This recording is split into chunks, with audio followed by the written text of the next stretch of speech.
Саламатсыздар ма балалар? Жақсы отыра қойыңдар. Қазір бізде қандай сабақ? Әдебиеттік оқу. Жақсы, әдебиеттік оқуға керекті құрал жабдықтарымызды алып, барлығымыз бері қараймыз. Балалар, үйге қандай тапсырма берілді?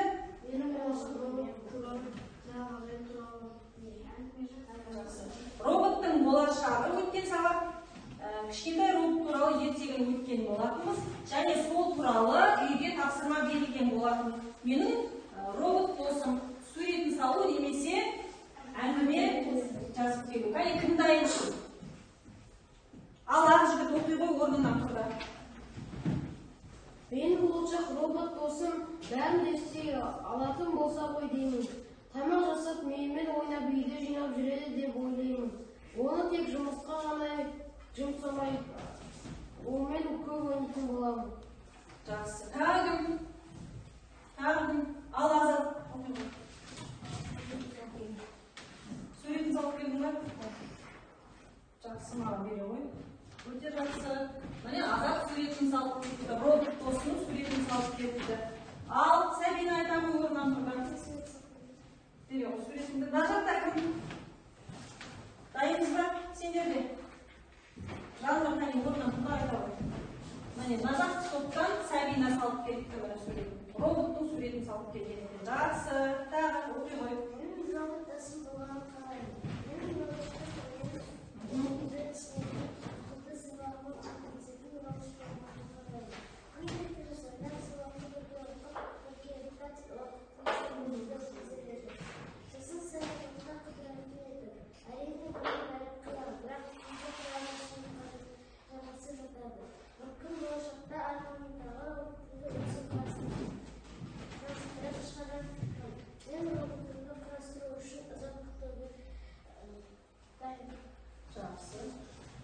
жақсы балалар. Нұржас дайынсың ба? Айта ғой. Жақсы әкеле ғой суретін маған берген. Өте жақсы.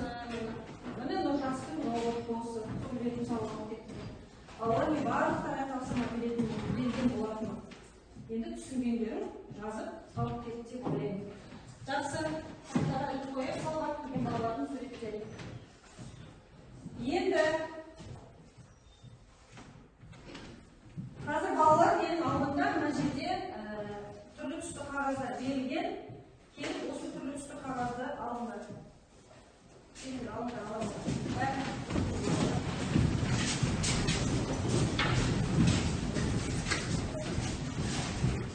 Араласты қарақсы боламыз.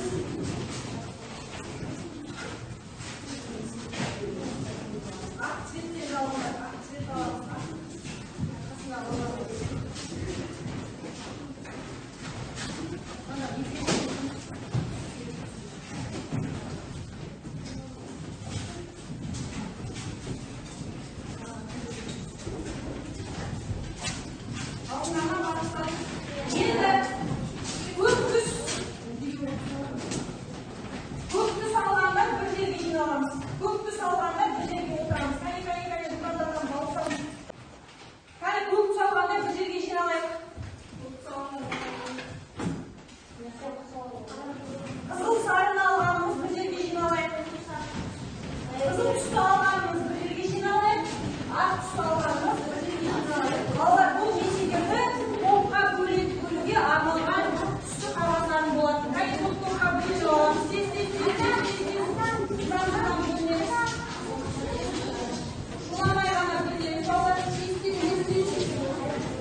ұшақтар. Қандай ұшақтар бар бізде? Әуе ұшағы. Тікұшақ, сосын ұшақ, иә?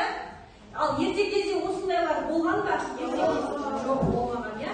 Біздің қазақ халқында қиял ғажайып ертегілерде ерте кезде нелер ұшатын болған? Нелер ұшатын болған? Әуе ұшағы ұшып жүрді ма ерте кезде не?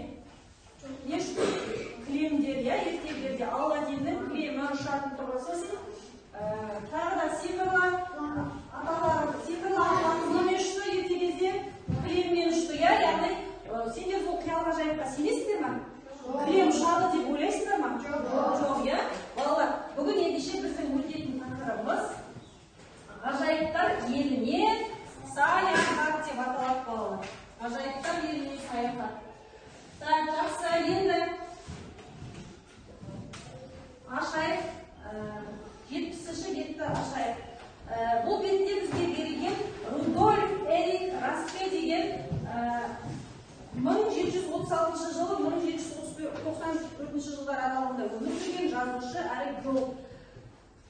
Ганновер қаласында дүниеге келген жазушы Мюнхгаузеннің хикаялары атты туындысымен дүние жүзінің оқырмандарына таныс, иә? Арнайы сөйтіп шығарып берген болатын, яғни Рудольф Эрик Распе деген кісі қиял ғажайып ертегілерді жазатын балалар жазушысы, иә балалар? Так, жақсы, бұл кісімен таныстық. Енді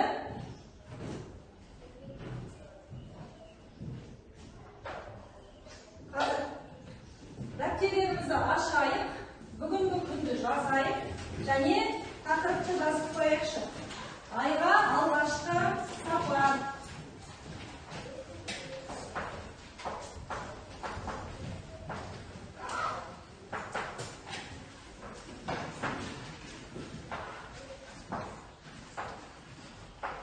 Айға алғашқы сапар. Дәптерлерімізді ашайық, бүгінгі күнді жазайық.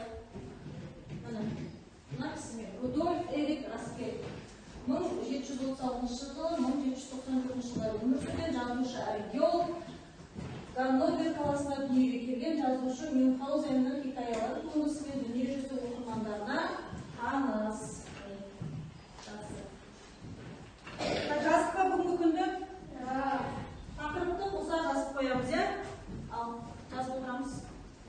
Барлығымызда бар, иә? Қаламсағымыз бар, кітабымыз бар. Бешана.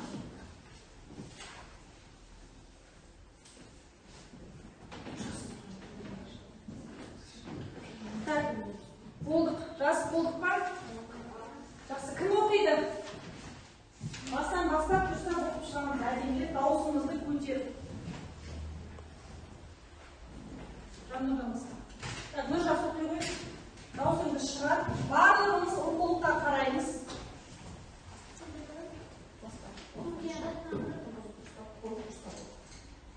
Türkiye'de Tanrı toprakta işi bolusunu zengin kökü değil, ölümünü tiz ışıkın bakışa ısındırdı var edi. Bu türün boşağı sol boşaktı. Tavuk derin toprakta Tanrı'nın gidizip yedim kuz altında kavap aldı da gitti. Erdi ölürmen ısındık bu şehrini zımıran busıp tura aygan jette. Ura dep aygan sadım da ergümen ölmeyle көкке шыға бастадым. Жақсы, ары қарай Елмира жалғастырып жүрейік. Айға далған соң балтамды оңайлықпен таба алмадым. Айда балтада күміс үстінде жатқан күміс көңіліне қоймайды екен. Тентіреп жүріп әйтеуір балтамды шірігеп сапарының үстінен тауып алдым. Балтаны дереу белбеуіме қыстыра салып жерге түспекші болдым. Бұршақтың сабағын күн күйдіріп жібесе керек, қолым тигенде қаудырап шашылып түсті. Есім шыққаны сонша еңіреп жылап жібере жаздадым. Не істеу керек, не айла бар, жерге жетпей айда қалып қойғаным бар. Қалайша мен өмір бақи айда қалып қоймақпын. Жоқ, ол болмас, жерге жету керек. Әлгі шіріген сабаннан арқан естіп болды. Бұл не деген қызық десеңші. Еске арқаның онша ұзын болмады. Қысқа да болса, сол арқанмен жерге түсіп бастадым. Bir қолында балта, bir қолымен сырғып түсіп келемін. Bir кезде арқан таусылды да мен жер мен көктің арасында салбырап тұрып қалдым. Жүрегім тас төбеге шықты, бірақ көкен бұл кеткен жоқ. Арқанның төменгі ұшынан мықтап ұстап тұрып, балтамен арқанның бас жағын салдым. Арқанның бас жағын ұстап тұрған аяқ жағына жарады. Осылай сөкет су амал таптым. Алайда жерге өлген жер еді. Ертеден қара кешке дейін арқанның басын кесіп алып, аяғына жауапымен күн өтті.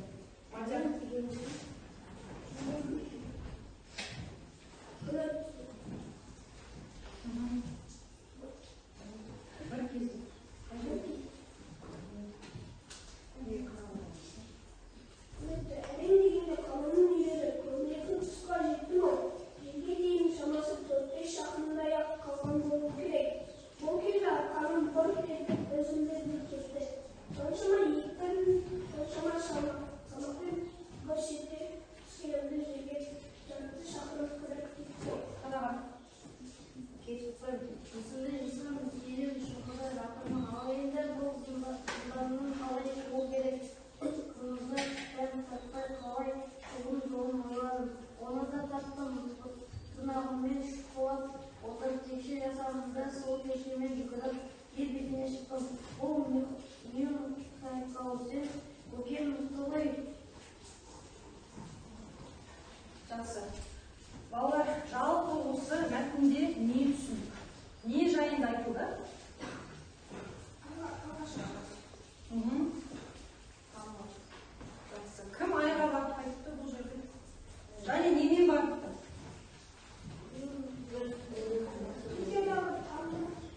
Тамыры топыраққа тисе болды, сонау дейінгі көктемге бөлініп келетін бақшамда өсімдік бар еді дейді. Және сол өсімдікпен ұстап алғанда не істедім дейді? Айға барғым келді дейді. Bir кезде айға бара алды ма ол?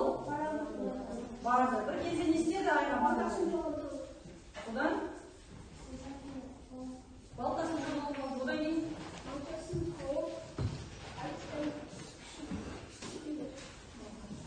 Жақсы балалар. Енді